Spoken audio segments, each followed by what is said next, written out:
Gosh. I don't even know if this is working. I don't actually know if this is working. Yay. I'm going to be awkward and dramatic. Here, I'll do this. Wow, my webcam is real bad. I'm glad nobody's watching. So I'm glad that my mom is at work and she can't see. Oh gosh. Okay. There we go. I think it works. Greetings, one person.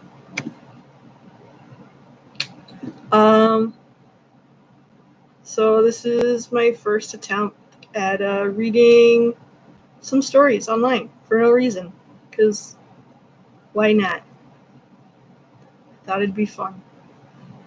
And it can either only go really terribly or very awkwardly. So, yeah. Here we go. I'm reading all of these stories off Project Gutenberg. So, because I don't have physical copies of books. But, yeah. I don't know. Should text my friend Alondra and have her be awkward with me. So I think it'd be fun. Also, I got a hat. I got a hat yesterday. Or, well, Dimitri got it for me because he's nice. Oh my gosh, this whole week. Oh, this has just not been great. You know? Like, depression's just kind of kicking my butt. And it's not ideal. But I'm doing my best. I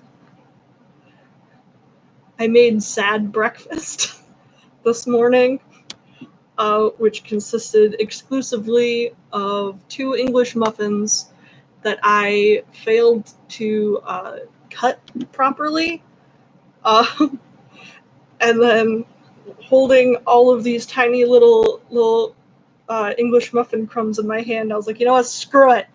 So I just put them in the microwave. Oh, that was a sad breakfast.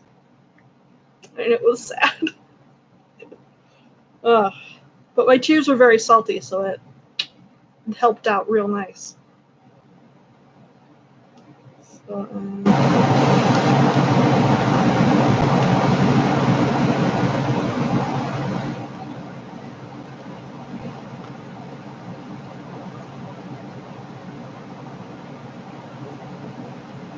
it'd just be my luck that she's sleeping. I mean, like, good for her. It's 11 o'clock. Sleep. I wish I could sleep. But anyway. Yeah. So I'll start this, I guess. I'll start reading, which is what I was here to do after I'll listen it. Oh, this is going to look kind of awkward because I'll just be staring slightly off camera. That's great. It's not awkward at all.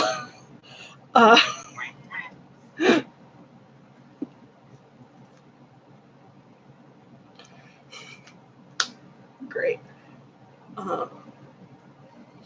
Okay. So this is like, I don't know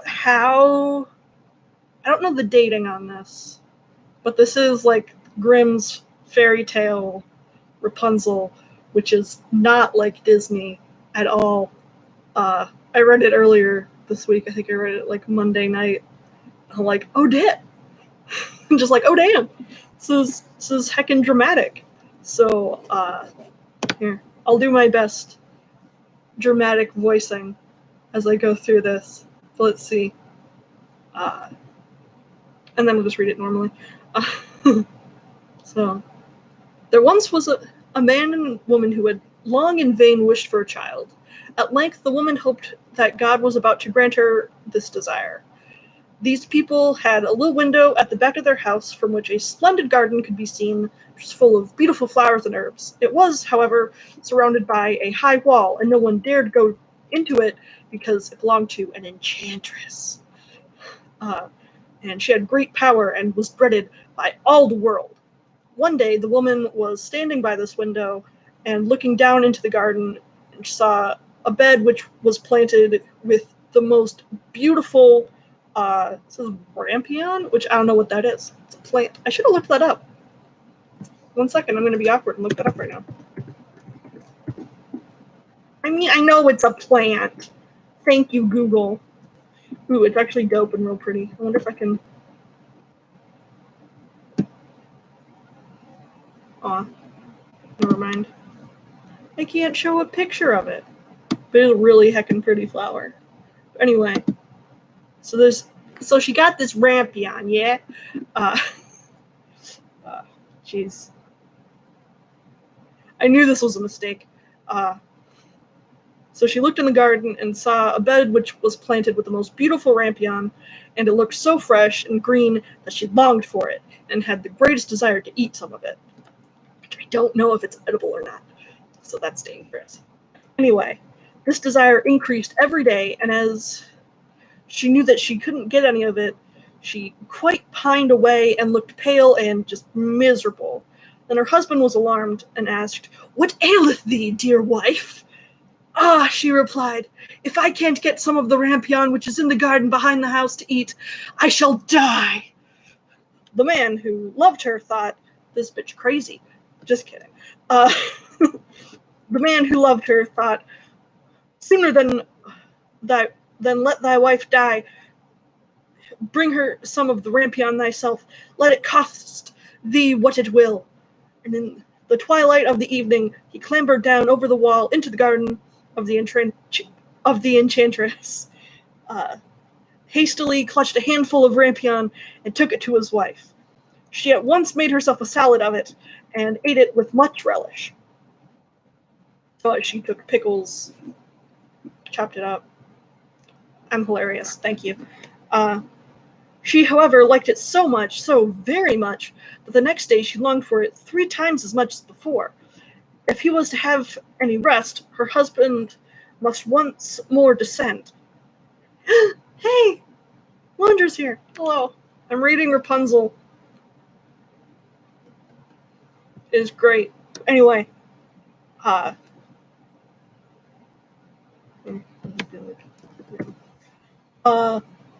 where am I? Alright.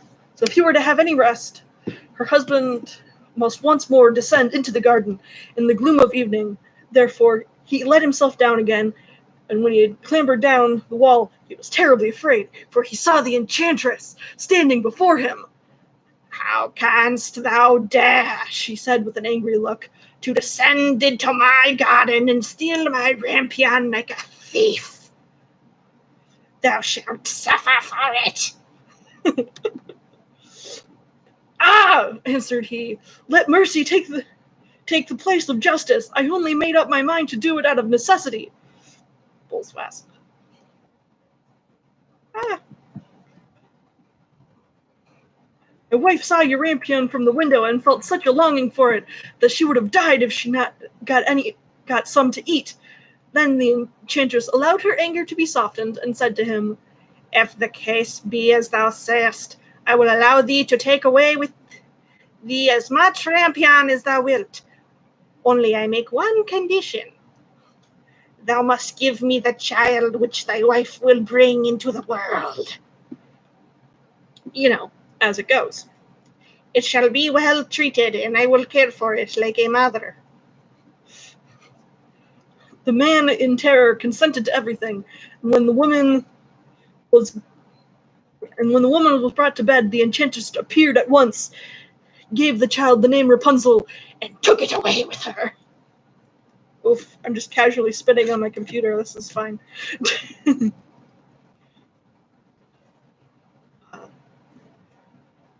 Rapunzel grew into the most beautiful child beneath the sun. When she was 12 years old, the enchantress shut her in a tower which lay in a forest, and had neither stairs nor door, but quite at the top was a little window, just the size of a mouse. Because the enchantress is actually a mouse. This is all a story about mice. Plot twist. Anyway, when the enchantress wanted to go in, she placed herself beneath it and cried, "Rapunzel, Rapunzel, let down thy hair to me." Oh my gosh. What? Okay.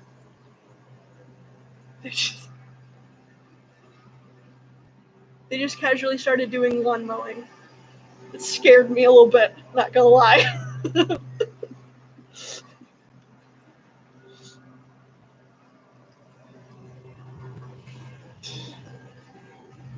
Anyway, uh, Rapunzel had magnificent long hair, fine as spun gold, and when she heard the voice of the enchantress, she unfastened her braided tresses, wound them round one of the hooks of the window above, and then the hair fell 20 ells down, and the enchantress climbed up by it. After a year or two, it came to pass that the king's son rode through the forest and went by the tower. Then he heard a song, which was so charming that he stood still and listened. This was Rapunzel, who in her solitude passed her time in letting her sweet voice resound. The king's son wanted to climb up to her and looked for the door to the tower, but none was to be found. He rode home, but the singing had so deeply touched his heart that every day he went out into the forest and listened to it. Once, when he was thus standing behind a tree, he saw that an enchantress came there, and he heard how she cried, "Rapunzel, Rapunzel, let down thy hair!" Then Rapunzel let down the braids of her hair, and the enchantress climbed up to her. If that ladder, if if that is the ladder by which one mounts, I will for once try my fortune, said he. And the next day, when it began to grow dark, he went to the tower and cried, "Rapunzel, Rapunzel, let down thy hair!" Immediately, the hair fell down, and the king's son climbed up, as one does. At first, Rapunzel was terribly frightened when a man such as her eyes had never yet beheld came to her. But the king's son began to talk to her quite like a friend, and told her that his heart had been so stirred that it had let him have no rest, and he had forced blah blah blah blah blah. So, the king's son began to talk to her quite like a friend, and told her that his heart had been so stirred that it had let him have no rest, and he had been forced to see her. Then Rapunzel lost her fear, and when he asked her if she would take him for her husband, and she saw that he was young and handsome, she thought, he will love me more than old Dame Gothel does. And she said yes, and laid her hand in his, and she said, I will willingly go with her. It's hard to do it in a tiny little camera, but she said, I will willingly go away with thee, but I do not know how to get down. Bring with thee a skein of silk every time thou comest, and I will weave a ladder with it, and when that is ready I will descend, and thou wilt take me on thy horse. Salacious. They agreed that until that time should come to her he should come to her every evening, for the old woman came by day. The enchantress remarked nothing of this until once Rapunzel said to her, Tell me, Dame Gothel, how it happens that you are so heavier for me than to draw up than the young king's son. He is with me in a moment. You dumb Rapunzel. You dumb. Anyway. Ah, thou wicked child, cried the enchantress. What do I hear thee say? I thought I had separated thee from the world, and yet thou hast deceived me. In her anger, she clutched Rapunzel's beautiful tresses, wrapped them twice around her hand, seized a pair of scissors with the right, and snip, snap, they were cut off, and the lovely braids lay on the ground. And she was so pitiless that she took poor Rapunzel into a desert where she had to live in great grief and misery. On the same day, however, moments later, between going to a desert and coming back, uh, the enchantress in the evening fastened the braids of hair which she had cut off to the hook of the window, and when the king's son came and cried, Rapunzel, Rapunzel, let down thy hair, she let the hair down. The king's son ascended, but he did not find the dearest Rapunzel above, but the enchantress, who gazed at him with wicked, venomous looks. Aha! She cried mockingly. Thou wouldst fetch thy dearest, but the beautiful bird so sits no longer singing in the nest. The cat has got it, and will scratch out thy eyes as well. Rapunzel is lost to thee. Thou wilt never see her more. Psh! The king's son was beside himself with pain, and in his despair he leapt from the tower. He escaped with his life, but the thorns into which he fell pierced his eyes. Then he wandered quite blind through the forest. He ate nothing but roots and berries, and did nothing but lament and weep over the loss of his dearest wife. Thus he roamed about in misery for years, and at length came to a desert where Rapunzel and the twins to which she had given birth to, a boy and girl, okay, uh, lived in wretchedness. He heard a voice, and it seemed so familiar to him that he went towards it. And when he approached, Rapunzel knew him, and fell on his neck and wept. Two of her tears wetted his eyes, and they grew clear again, and he could see with them as before. He led her to his kingdom, where he was joyfully received, and they lived for a long time afterwards, happy and contented. And that is just about the only story of the Grimm's brothers' tales that doesn't end real bad for everyone. Which is sort of why I picked it, because all the other ones sort of have sad endings, or just weird ass endings, and weirder than that one. Like I know in Little Red Riding Hood, she's eaten by the big bad wolf, and like the hunter dude comes in and like cuts her out of the wolf, and she's totally fine, which I guess counts as a happy ending. But yeah, I prefer Rapunzel because it's less garbage, or less dramatic. But that's that's kind of it. I'm just reading a short story for today because I didn't really know what else to read. I got a lot of suggestions on Facebook. Oh, I don't know. I got a bunch of suggestions, which is crazy. I don't know if you have any suggestions, Alondra, for random, wacky, zany stories to read. You know, like Rapunzel, uh, which is so zany. I mean, am I right? Just falling into some thorns, being almost straight up murdered. It's fine. It's how it goes, yeah? Uh, but, yeah.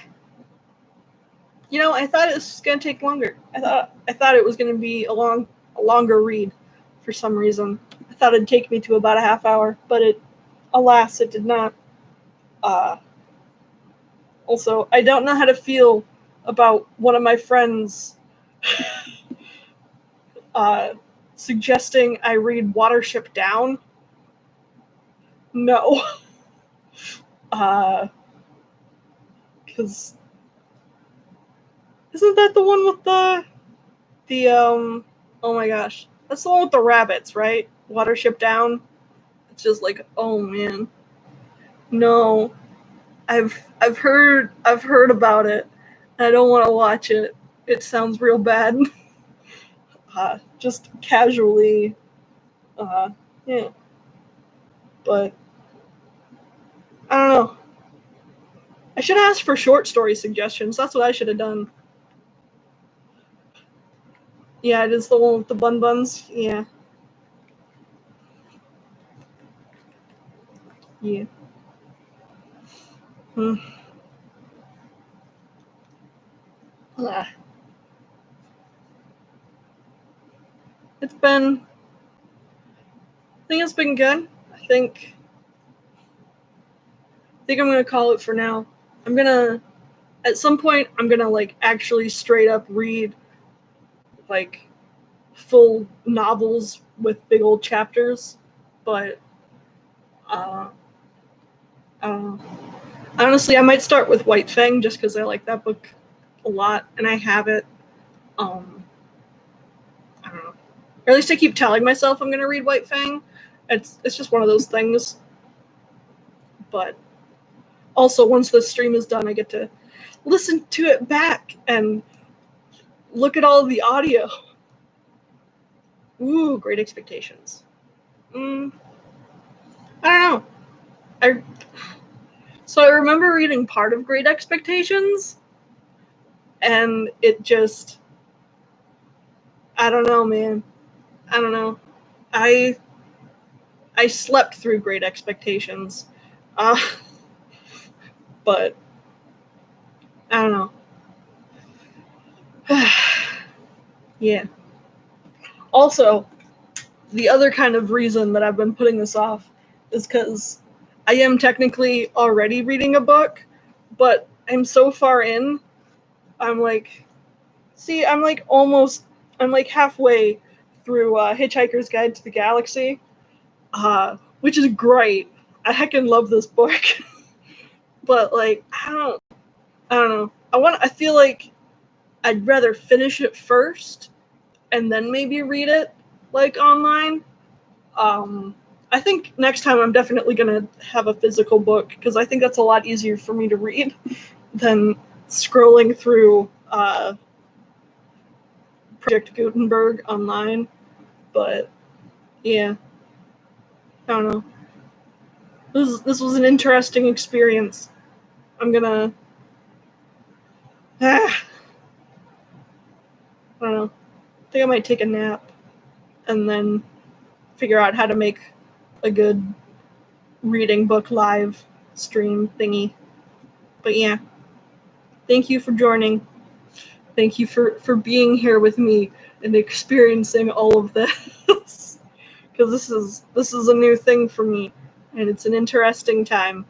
But yeah, love you, bye.